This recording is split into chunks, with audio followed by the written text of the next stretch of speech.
Welcome back, YouTubers and refiners, scrappers.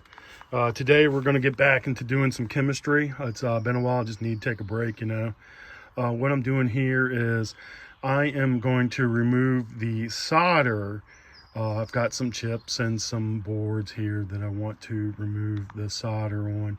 So what I've done here is I've covered that with 3,000 milliliters of hydrochloric acid, and then I'll go back and cover it with water. So about 1.5 liters will probably do it.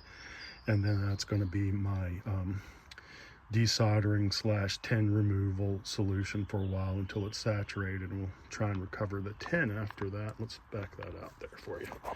And then what we have over here is the gold flakes from the chips, the fingers, and we are going to add hydrochloric acid and bleach to that. I like doing that, it's cheap. I know people say use peroxide and hydrochloric acid, but I don't feel like buying 12% peroxide. So, and what I'm going to do also is we're going to remove these legs and solder off those chips. So we'll come back when I pour the solution and have that ready. All right, so we've added the hydrochloric acid and distilled water on a 1-to-1 ratio there.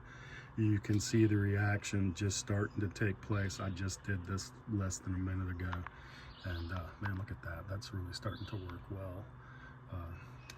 So don't bust me on that piece of plastic. I thought I had sorted everything. I don't know where that came from. Obviously, I didn't pay attention to detail on that. And we'll add some bleach to that, and then we'll walk away, and we'll come back in a couple of days and check on the results. Okay, so here we go.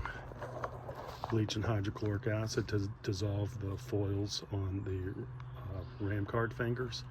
We're going to depopulate the rest of that. Most of the chips have been taken off, but I'm not gonna lie, there are some in there. They're just some small circuit boards that I've amassed over the years. We'll depopulate that further with the tin removal solution, and then we have some mixed chips here, IC chips, BGAs, and some flat packs that we'll take off.